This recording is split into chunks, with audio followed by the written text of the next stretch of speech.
राम राम राम राम कृष्ण कृष्ण कृष्ण कृष्ण राम राम राम राम राम कृष्ण कृष्ण कृष्ण राम। बोले निगेश्वर महादेव भगवान की, बोलिए श्यावर रामचंद्र की, बोलिए माता दुर्गा मैया की, बोलिए गंगा मैया की, बोलिए हनुमान जी महाराज की, अपने अपने माता पिता गुरुजन समुदाय की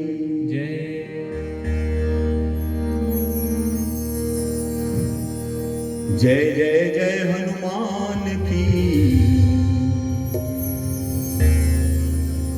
जय जय कृपा निधान की, जय जय जय हनुमान की, जय जय कृपा निधान की,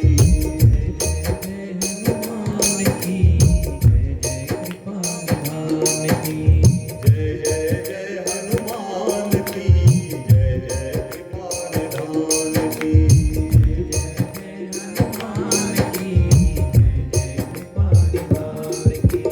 पावन नाम जप ले बंधुआ दया करेंगे राम जी।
सदोम शांति शांति शांति ओम।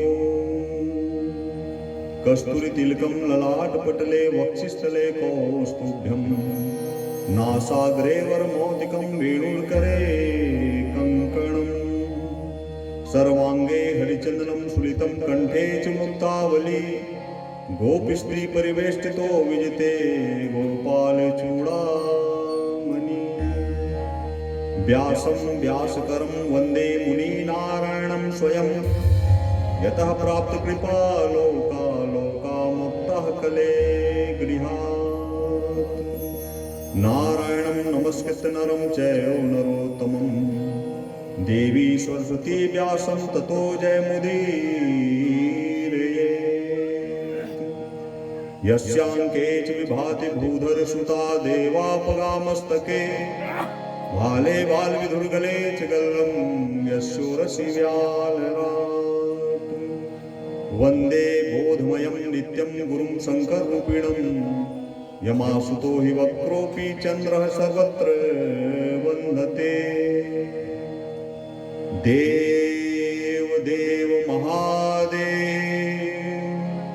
कपर्दिन शंकर प्रभो त्वयैव लोकनाथेन पालितं भुवनत्रयम् नमस्ते देव देवेश योगी रूपधराय च निर्गुणाय नमस्तुभ्यं सगुणाय विहारिणे कैलासवासिने शंभो सर्वलोकाटनाय च नमस्ते परमेशाय लीलाकाराय शूलिने देव देव महादेव करुणाकर शंकर पश्य मां शरणं प्राप्त मुन्मीलय नयने विभो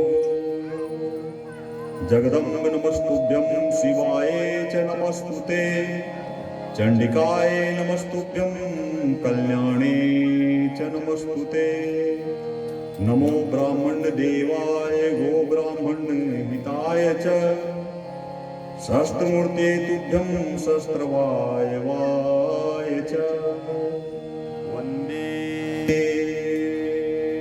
शिवपुराणं हि सर्वदाहं प्रसन्नधिः शिवः प्रसन्नतां यायद् दत्त्वास्तपादयोरतिम् महेशानि नमस्तुभ्यं जगदम्बे सनातनी कृपा कुरु महादेवी सत्ये सत्स्वरूपिणी रोगान् शेषान् पंसि तुष्टारुष्ठात् कामान् सकलान् भ्रष्टान् त्वमाश्रितानां न विपन्नानां त्वमाश्रिता हास्यतां प्रयान्ति अतुलितबलधामं हेमशैलाभदेहं धनुजबलकिशानं ज्ञानिनामग्रिगण्यं सकलगुणनिधानं वानराणामधीशं रघुपतिप्रियभक्तं वातजातं नमामि दक्षिणे लक्ष्मणो यस्य वामे च जनकात्मजा पूर्वतो मारुति यस्य तं वन्दे रघुनन्दनं गुरुः ब्रह्मा गुरुः विष्णु गुरुदेवो महेश्वरः गुरु साक्षात् परब्रह्म तस्मै श्री गुरुवे नमः तस्मै श्री गुरुवे नमः तस्मै श्री गुरुवे नमः ओम श्रीमन्महागणाधिपतये नमः सृष्टिदेवताभ्यो नमः श्री गुरुदेवताभ्यो नमः ओम श्री ग्राम देवी देवताभ्यो नमः श्री स्थान देवताभ्यो नमः ओम श्री पृथ्वी माता वसुंधरा देवी नमः ओम श्री पूज्य पिता पंडित गोपाल साथ जी चतुर्वेदी जी महाराज जी नमः ओम श्री पूज्य भैया जी सुरेश चतुर्वेदी जी नमः ओम श्री माता पितृ चरण कमलाभ्यो नमः सर्वे देवी देवताभ्यो नमो नमः बोले लिंगेश्वर महादेव भगवान की शिव महापुराण की जय। ग्राम के सभी देवी देवताओं की जय। पूज्य बाबा जी महाराज की जय।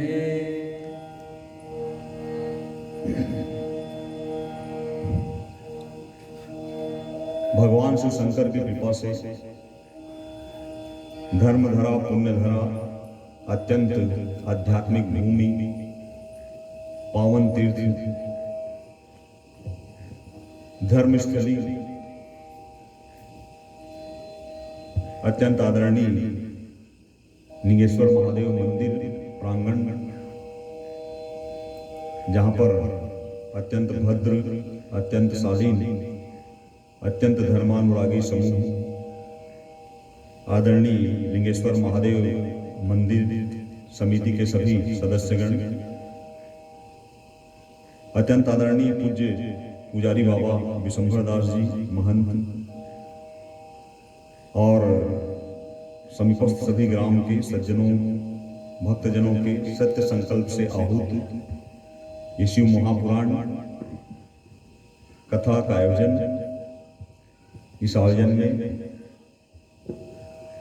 कथा श्रवण करने के लिए आए हुए आप सभी भक्त नागरिकजन, मातृशक्ति, बालवृंद, युवा साथियों, मंच पर मूल परायणकर्ता के रूप में विराजमान प्रिय अभिषेक शर्मा,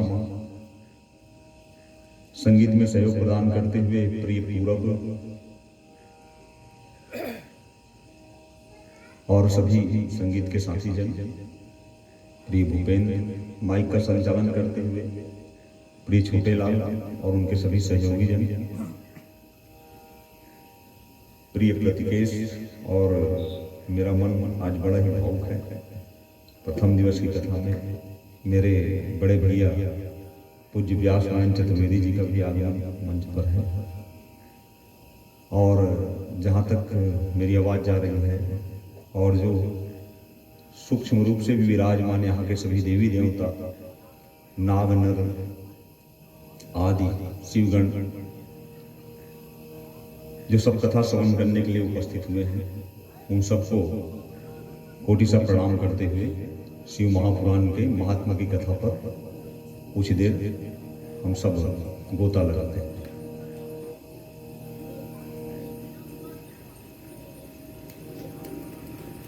भगवान शिव शंकर लीलाधारी हैं, अनेक अनेक रूपों में वो प्रकट होते हैं,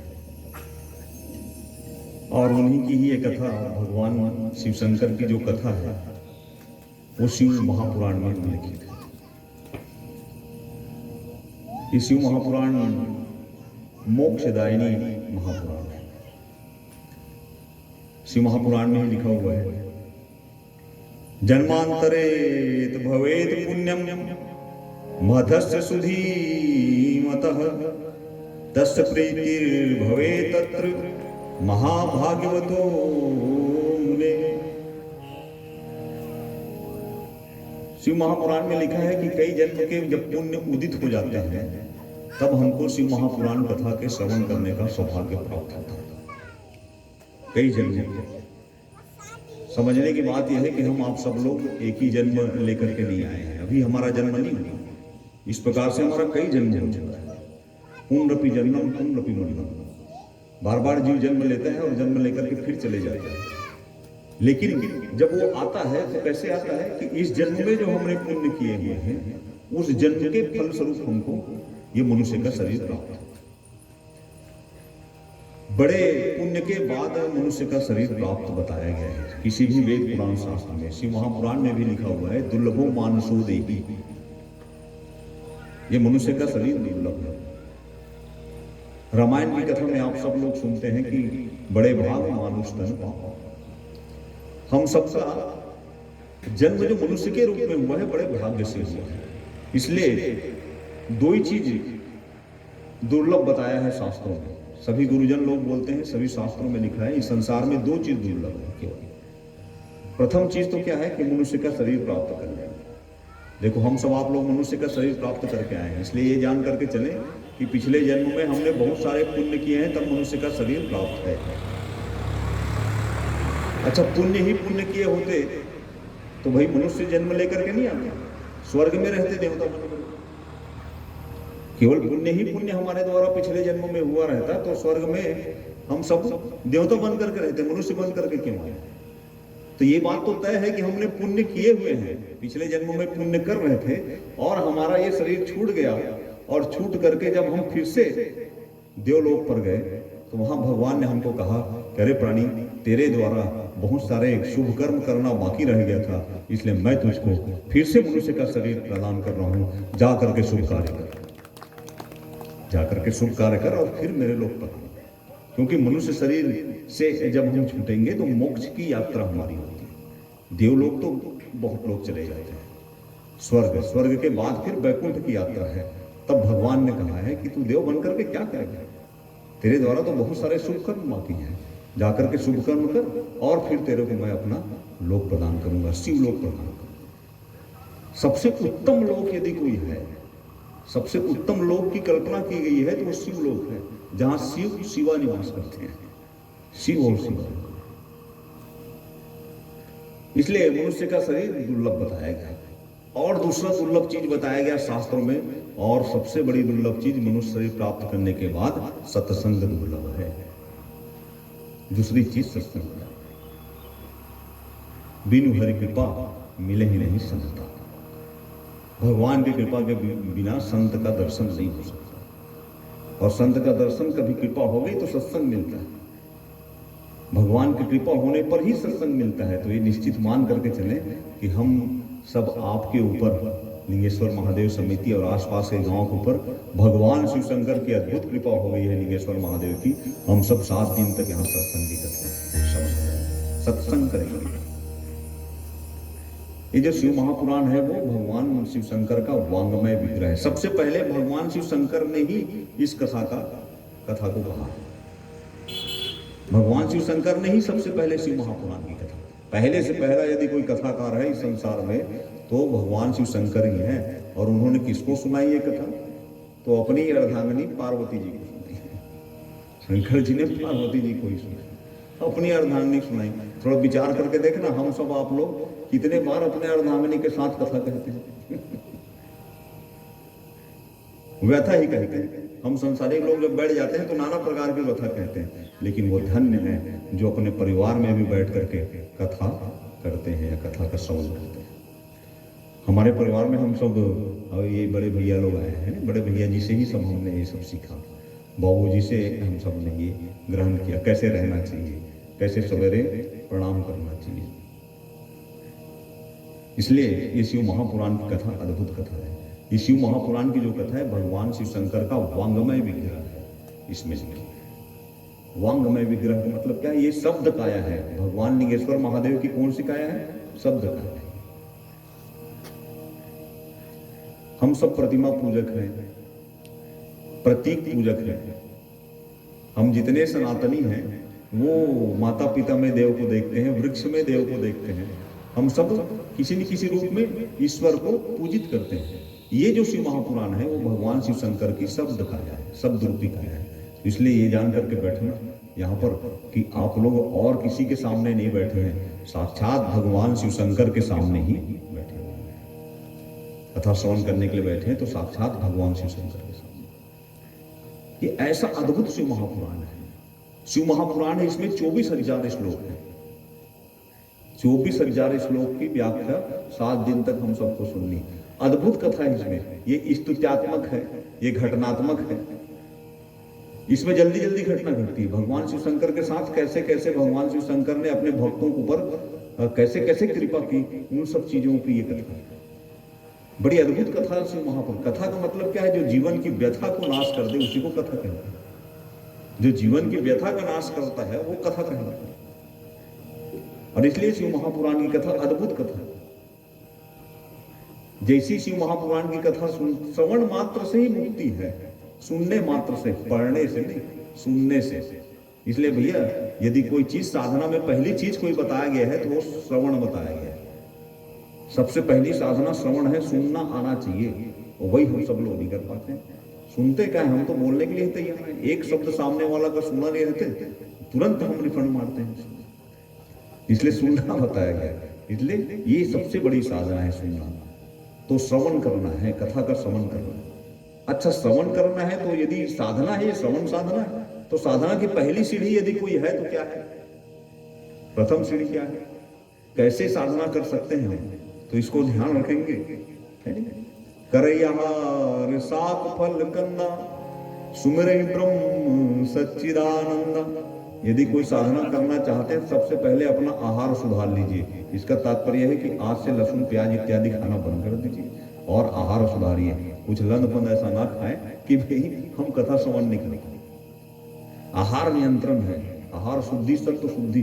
जो हम ग्रहण करते हैं वही हम बनते हैं, निश्चित है ये। जो हम खाते हैं वही बनते हैं, वही हम, वैसा हमारा मन बनता है, वैसा हमारा विचार बनता है, वैसा हमारा शरीर बनता है। हम जैसा ग्रहण करेंगे भोजन वैसे ही हम बनेंगे। वो भोजन और कोई नहीं भैया, औषधि है भोजन, वो औषधि है। इसलिए आज से भोजन पर नियंत्रण, क्योंकि हमको कथा श्रवण करना है।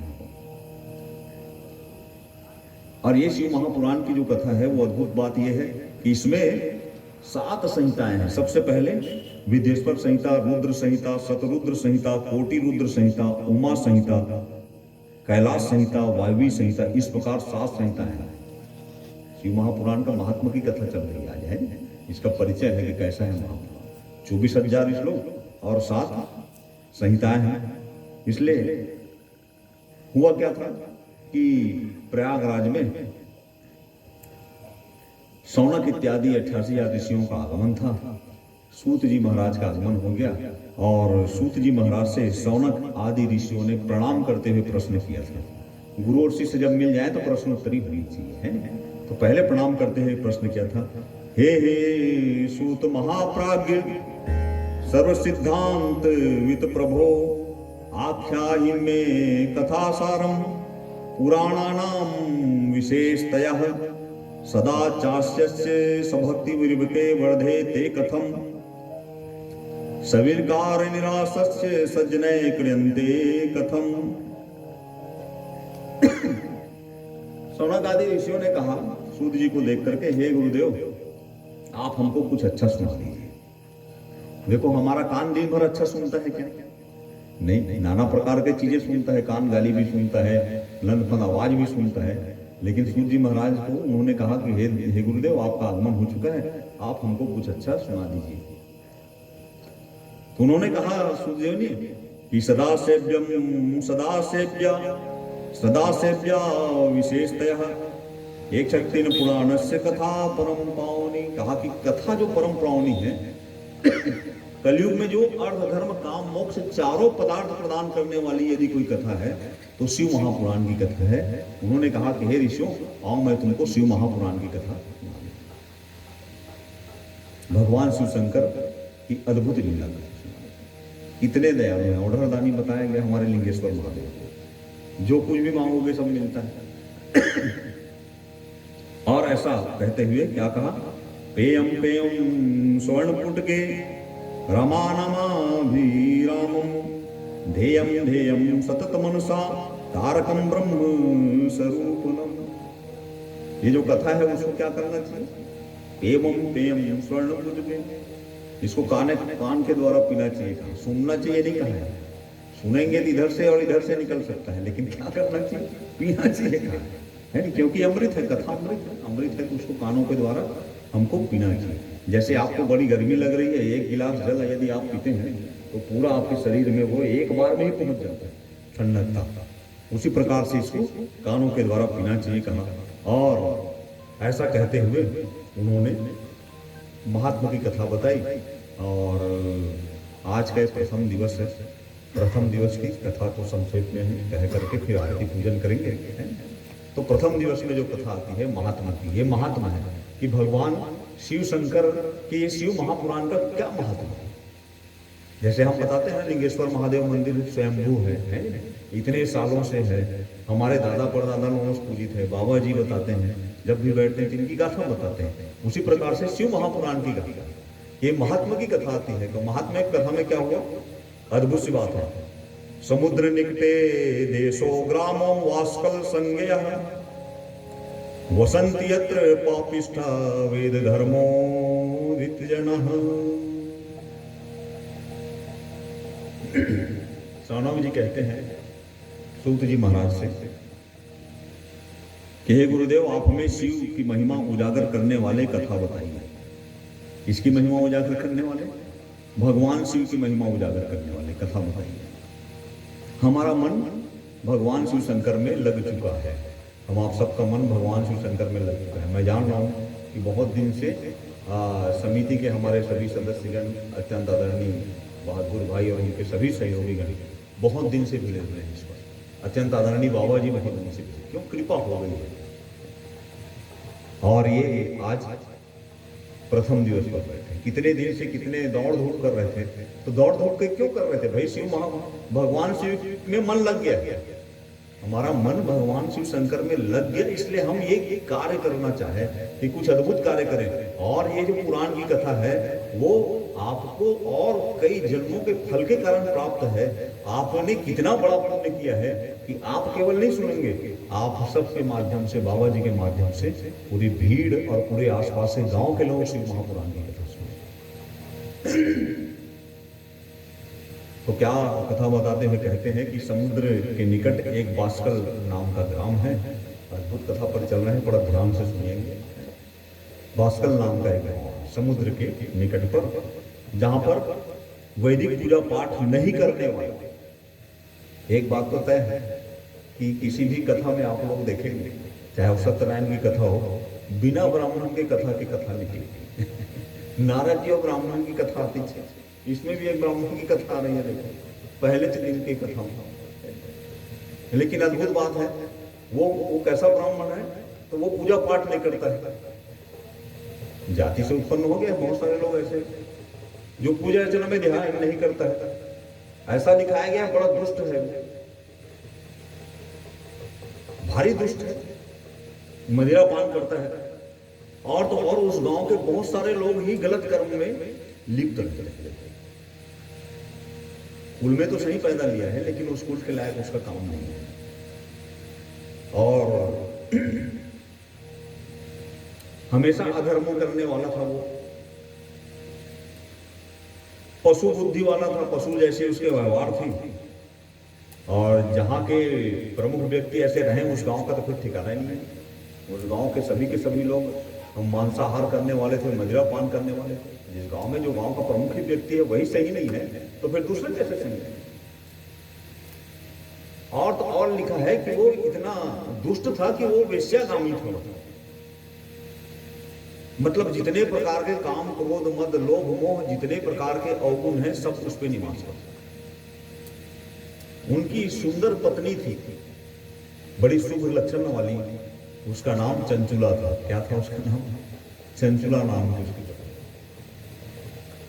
बेचारी बड़ी शुभ आचरण वाली थी, लेकिन शिव महापुराण में ऐसा लिखा है कि वो अपने पति के गलत कार्य करने के बावजूद भी अपने आप को बहुत संभाल करके रखी थी बहुत दिन तक। लेकिन चूंकि उसका पति वेश्यागामी था, लेकिन वो भी युवती थी, इसलिए बहुत साल बीतने के, 1-2 साल बीतने के बाद उसने कहा कि मेरा पति ही जब ऐसा है तो मैं भी क्यों ऐसा नहीं हो जाऊं। और शास्त्र में अद्भुत बात लिखा है कि वो शुभ्र वस्त्रा, जो शुभ्र सोचने वाली जो चंचला नाम की स्त्री थी, उसकी पत्नी थी, वो भी गलत मार्ग पर चली गई। देखो, इसलिए भैया हमको बड़ा अच्छा रहना चाहिए, घर के मेन व्यक्ति को संभल करके रहना चाहिए। वो भी गलत मार्ग पर चली गई और वो दूसरे जार पुरुषों के साथ सहयोग करना चाहते। पति तो बिगड़े नहीं, अपने पति के बिगड़े स्वभाव को देख करके पत्नी भी बिगड़ गई। चंचुला नाम थी उसकी, और वो दूसरे जार पुरुषों के साथ सहयोग करना चाहते। अब हुआ ये कि क्योंकि पति जो था वो तो बड़ा दुष्ट था, वो हमेशा अपना सारा धन उस वेश्या में लुटाते रहा। और अंत समय उसका एकाएक, क्योंकि जो भोगी लोग रहते हैं उनका शरीर जल्दी छूटता है। ये बात सत्य है। जो नाना प्रकार के भोग में रहते हैं, जो पाप कर्म करने वाले लोग रहते हैं, उसका शरीर जल्दी छूट जाता है। तो उसका जो बिंदुक नाम का जो पति था, उसका नाम बिंदुक था, वो बिंदुक नाम का उसका जो पति था, उसका शरीर जल्दी छूट। और जैसी प्राण उसका निकला तो यमलोक से बड़े बड़े दांत वाले और पांस लेकर के, कोड़े लेकर के सभी के सभी यमदूत लोग उसको आए और भारी मार काट करते हुए उसको यमलोक में ले गए। और यमलोक में लेकर के भारी यातना दिए और अंत में वो दुष्ट प्रेत बन गया और प्रेत बन करके विंध्य पर्वत पर निवास करने लगा। बड़ा भारी प्रेत, क्योंकि पापी लोग प्रेत बनते हैं, पाप कर्म करोगे तो प्रेत योनि मिलेगी, इसलिए वो प्रेत बन गए। अब पति के मर जाने के बाद ये निश्चिंत हो गई कौन चंचला, और ये नाना प्रकार के जार पुरुषों से संयोग करती रही। उसका पति जान भी गया था, उस दुष्ट ने स्वयं उसको ही इस मार्ग पर धकेला। जब जान करके मारा पीटने लगाया उसका पति ने, तो चंचला साफ साफ बोली कि मैं भी तो युवती हूं, आप मेरे को छोड़ करके दूसरे तरफ रमण करते हैं। तो इस दुष्ट ने यह कह दिया कि ठीक है, तू भी यही काम कर और पैसा ले उन लोगों से, और वेश्यावृत्ति में अपने पत्नी को ही ढकेल दिया। इतना पापी था, उसे धन इकट्ठा कर और धन को मेरे को दे। अब वो वही कार्य करने लग गई, धन इकट्ठा करके सब जार को उनसे धन इकट्ठा कर दिया, स्वयं अपनी पत्नी को ही गलत मार्ग पर धकेला गया। इतना दुष्ट था, इसलिए प्रेत बन गए। अब ये बहुत साल तक के जार पुरुषों के साथ रमन करते रही, और देखो कई बार क्या होता है कि कई बार पुण्य फलित होता है एकाएक। तो जब इसका कुछ उम्र ढला, युवापन गया, अधेड़ अवस्था के बाद जो उम्र आया, तो इसके गांव में और कुछ लोग जो थे उन लोगों ने कहा कि एकाएक ऐसे हुआ कि चलो ये यहाँ पर मेला हो रहा है, वहां मेला देखने जाएंगे। जैसे अभी बहुत सारे लोग क्या करते हैं कि भाई शिव महापुराण की कथा प्रदीप मिश्रा जी महाराज की हो रही है, तो गांव से गाड़ी भर भर के जाते हैं। तो वहां जाने के बाद कितना सुनते हैं, क्या करते हैं, उससे मतलब नहीं।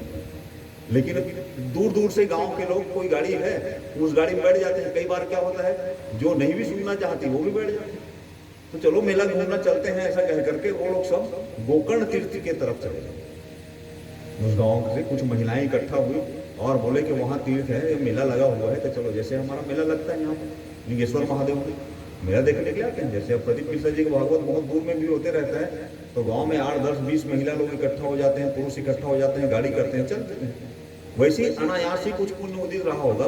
ये जो थी चंचला, वो उन लोगों के साथ उस गोकर्ण तीर्थ में चली गई, और गोकर्ण तीर्थ में जब गई तो वो घूमती रही अपने सहेलियों के साथ, कुछ स्नान की।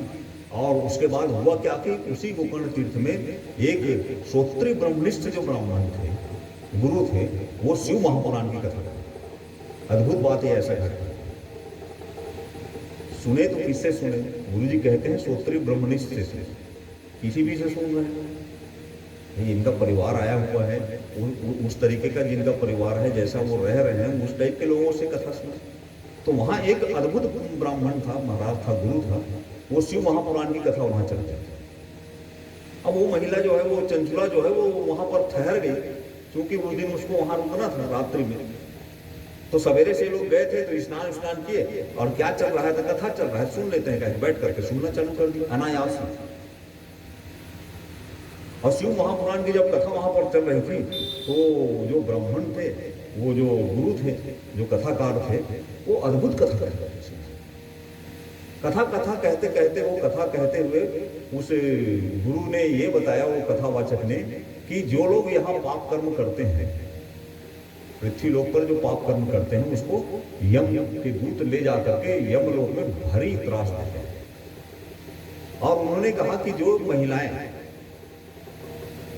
यम के पूरे त्रास को बताया, कैसे तेल में तला जाता है, वहां कैसे किया जाता है, भारी त्रास है यम लोक में, पाप कर्म, अलग अलग पाप कर्मों का अलग अलग बताया। और उसने ये कहा कि जो महिलाएं अपने पति को छोड़ करके पर पुरुषों के साथ जो गमन करती हैं, जो वेश्यावृत्ति में लिप्त हो जाती है, जब वो यहाँ से मर करके जाते हैं, तो यम के दूत लोग उसके योनि भाग में मोटे मोटे लोहे के तपते हुए परिधि डालते हैं। योनि भाग में मोटे मोटे परिधि डालते हैं। ये सब सारी चीज को जब वो सुनी, तो थर थर कांपना चाहिए, थर थर कांपना चाहिए। अद्भुत कथा है शिव महापुराण। वो भारी कंपन करने लग गया उसका शरीर। और जब कथा समाप्त हुआ, तो वो वहां से उठ करके वो ब्राह्मण के साथ जो गुरु थे, जो कथावाचक थे, वो वहीं रुकते थे। तो उसके पास शाम को गई और जा करके हाथ जोड़ करके भारी रुदन की और कही कि आपसे मैंने जो कथा सुनी है, तो मैं तो जीवन भर पाप कर्मों में लिप्त रही। देखो, गुरु के सामने झूठ नहीं बोलना चाहिए। गुरु है तो सत्य बताइए। ये बात उसने बहुत अच्छा किया। उसने कहा कि मैं जीवन भर पाप कर्म करते रहे, पर पराये पुरुषों के साथ मैं संयोग करते रही, आपकी कथा को सुन करके मुझको बड़ा पश्चाताप हुआ। तो शिव महापुराण में लिखा है कि जो गलत कर्म है उसका बहुत हिस्सा पश्चाताप करने से नष्ट हो जाता है। आपको पश्चाताप है, भारी पश्चाताप में डूबी और बोली कि इसका कोई उपाय बताओ ब्राह्मण देवता मुझको, कि मेरा जीवन कैसे कर सकेगा, मैं तो बड़ी डरी हुई हूँ, मुझको भी यम लोग बहुत त्रास देंगे।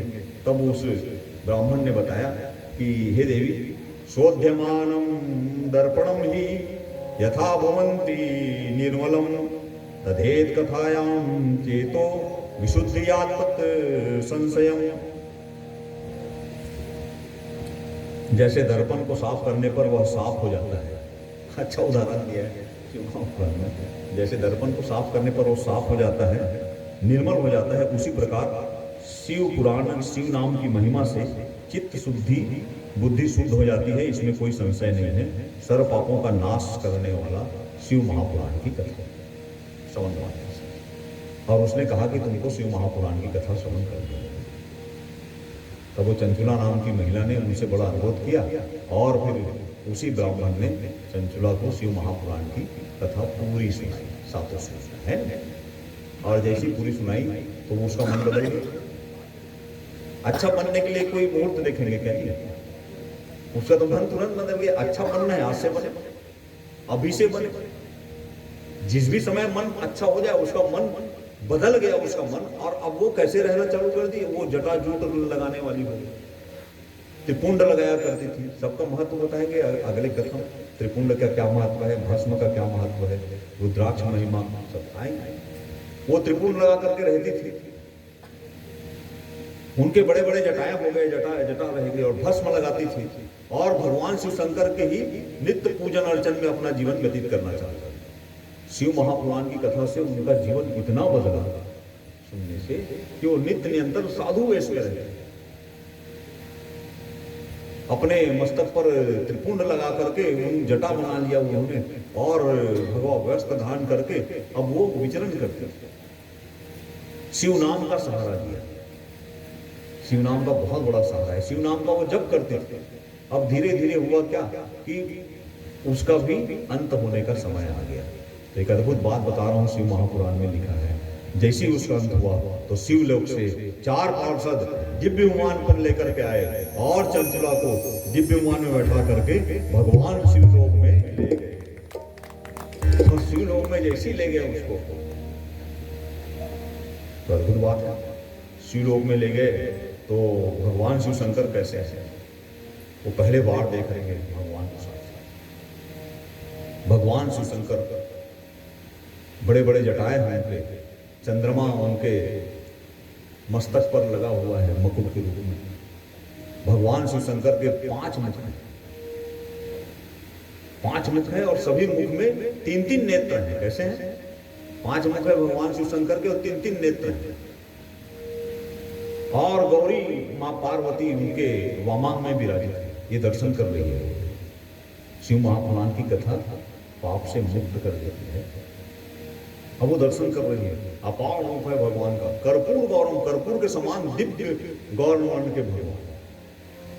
माँ पार्वती भी दिव्य वर्ण की है। गौरी, माँ गौरी वामांग में बैठी हुई, गणेश, सिंगी, भिंगी, नंदीश्वर सब सेवा में मगन है। यहाँ तक कि ब्रह्मा और विष्णु भी उनकी सेवा कर रहे हैं। ऐसे भगवान शिव शंकर हैं। बोले शंकर भगवान की।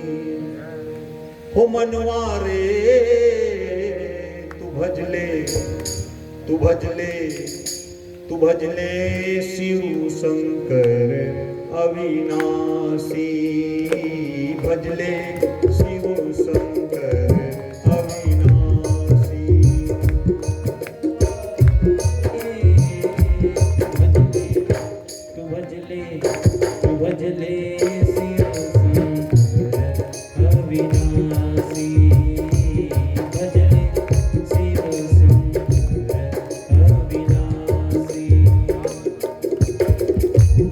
सागर से तारे उन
जय मां गंगे बोल उठा जग सारा, बोल उठा जग सारा, बोल उठा जग सारा।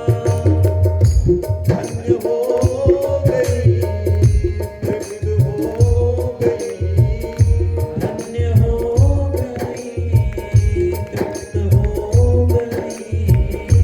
जो धरती थी प्यासी, जो धरती थी प्यासी, भजले भजले भजले शिव शंकर अविनाशी, भजले शिव शंकर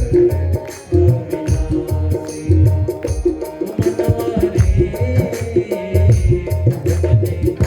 तू भजले, तू भजले शिव शंकर अविनाशी, भजले शिव शंकर अविनाशी।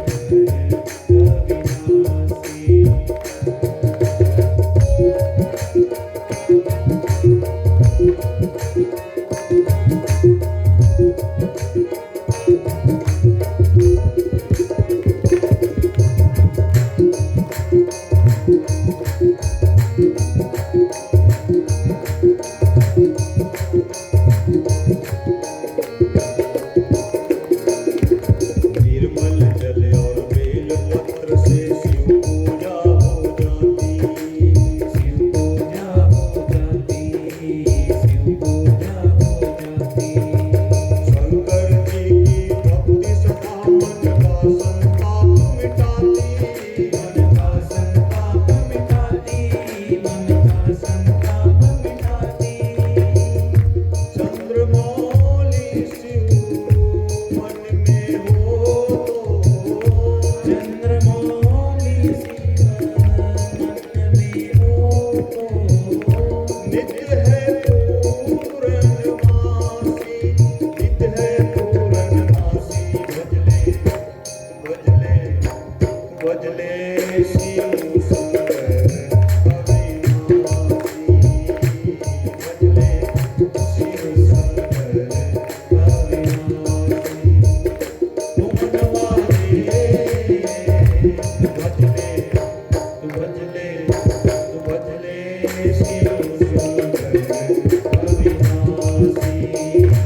भजले भजले शिव शंकर अविनाशी, भजले शिव शंकर अविनाशी,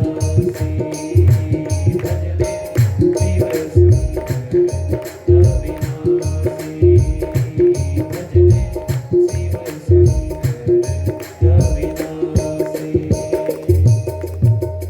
हर हर हर हर ताली बजा दीजिए भगवान। ऐसा दिव्य दरबार भगवान शिव शंकर का उन्होंने दर्शन किया। सब के सब ब्रह्मा और विष्णु सेवा कर रहे हैं भगवान शिव शंकर की। 5 मुख भगवान देख के गदगद हो गए। झरझर झरझर आंख से आंसू चंचला की गिर रही है देख देख के। और जैसे ही प्रणाम करना चाहिए तो उसी समय गौरी माँ ने उनको कहा कि हे देवी, तूने शिव महापुराण की कथा श्रवण की, तूने दिव्य धर्म का पालन किया, हे देवी आज तुझको आज से मैं अपना सखी बनाती हूँ। और माँ गौरी ने, माँ पार्वती ने उतनी पापी जो चंचला थी उसको शिव महापुराण की कथा के प्रभाव से अपना सखी बना, अपनी सखी बना। सेवा में कुछ दिन रही हो, सेवा करते रही। एक दिन एकाएक उसको अपने पति याद आया, बिंदु ब्राह्मण। तो उसने माता पार्वती से कहा कि हे देवी, मेरा एक पति था, बिंदु का नाम था उसका, और मैं जानना चाहती हूँ कि वो अभी कहाँ है। वो बड़ा पापी थे, उन्होंने जीवन भर उन्होंने दुराचार किया, अब वो कहाँ है, मैं उनसे मिलना चाहती हूँ। पार्वती जी ने कहा कि हे देवी, वो तेरा जो पति था बिंदु, वो बड़ा घोर पापी था। मृत्यु उपरांत उसको यम के दूत लोग यमलोक में ले गए थे, उसको नाना प्रकार के बहुत दिनों तक त्रास दिए थे। और अब वो प्रेत योनि में चले गया है और प्रेत योनि में जाकर के विंध्य पर्वत पर वो निवास करता है। वो विंध्य पर्वत पर प्रेत योनि पा करके बड़ा तकलीफ सहन कर रहा है और केवल वायु ही पी करके रहता है। क्या पी करके रहता है? वायु ही पी करके रहता है। प्रेत लोग और क्या पिएंगे? वायु पी करके रहता है। तो वो तुरंत उसके चरणों में गिर गई चंचुला और चरणों में गिर करके कहा कि हे हे देवी, मेरी एक विनती है कि मेरे पति का भी उद्धार हो जाए। आप कृपा करके मेरे पति के उद्धार का कोई उपाय बताइए। तब माँ पार्वती ने कहा कि उसका एक ही उपाय है बेटा, हे सखी, उसका एक ही उपाय है कि उसको शिव महापुराण की कथा सुननी पड़ेगी। तो एकाएक सेवा करते हुए चंचुला ने कहा कि हे माँ, किसी भी प्रकार से उस मेरे पति का उद्धार हो जाए, आप शिव महापुराण की कथा उनको सुनाने का कुछ न कुछ प्रयास कीजिए। तब माँ पार्वती ने नारद के मित्र, जिनके नाम थे तुम्बरू नाम के गण को, जो नारद के अच्छे मित्र, वो भी बीना बजाने वाले हैं, नारद जी भी बीना बजाने वाले हैं, दोनों बीना बजाने वाले। इसमें तुम्बरू नाम है। तुम्बरू को बुलाया अपने गण को, बोले तुम्बरू इधर आना। तो तुरंत दौड़ करके आ गया। तुम्बरू को बोले कि तुम एक काम करो, ये मेरी जो सहेली है, उसका जो पति है वो प्रेत योनि में है, और तुम जाओ और उस प्रेत को पास में बांधना और बांध करके विंध्य पर्वत पर शिव महापुराण की कथा करो। यह दूसरी की कथा है, शिव महापुराण की कथा करो।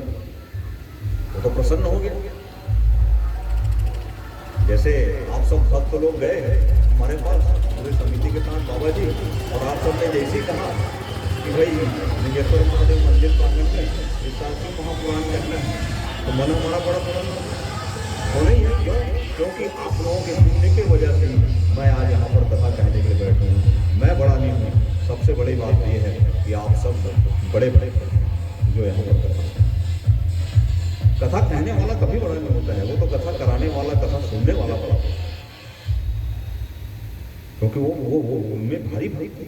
आप सबकी भक्ति देख करके हमने ये समय निकाला, बाबा जी के आदेश का पालन किया। तो तुम्हें बड़ा प्रसन्न हो गया कि मुझको इसी बहाने भगवान नाम लेने का अवसर प्राप्त होगा। और वो तुरंत चले और पार्वती जी ने कहा कि मेरी सखी को लेकर के जा, मेरी सखी को लेकर के जा और वहां बैठ करके कथा करना।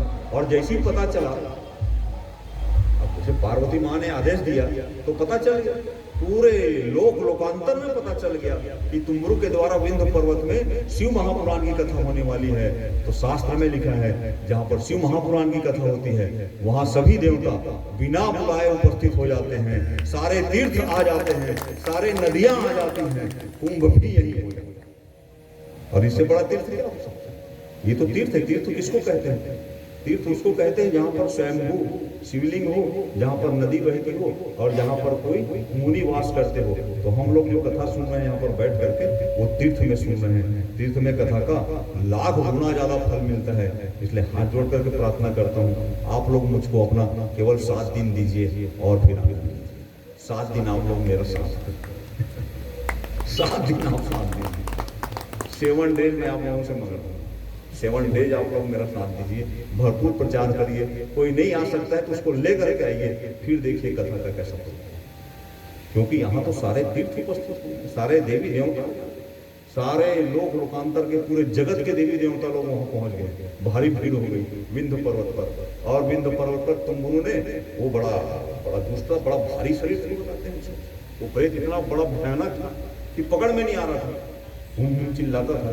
तो तुम्बरू ने पास में बांधा उसको, उस प्रेत को, और बांध करके एक बांध दिया और रख दिया, जैसे हम लोग ने बांधे हुए नरियल, वैसे उनको बांध दिया पास में। और बांध करके जब शिव महापुराण की कथा जब प्रारंभ की तो उसका भी मन प्रेत योनि से बदलते बदलते वो भी दिव्य होना चाहता है।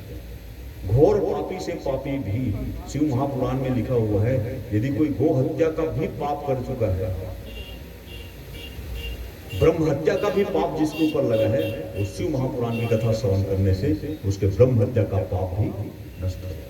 इतने पाप नष्ट करने वाले और ऐसा फिर उसको शिव महापुराण की कथा जैसी हुई तो 7वें दिन जब शिव महापुराण की कथा पूर्ण हुई तो तुम्बुरु और कोई तुम्बुरु के सामने ही वो प्रेत योनि में जो था बिंदु वो दिव्य रूप लेकर के प्रकट हो गया था और दिव्य विमान में बैठ करके तीनों के तीनों फिर शिवलोक को गए और भगवान शिव शंकर ने उसको अपना गण बना लिया और वही आज भी गण के रूप में ये महान कथा है।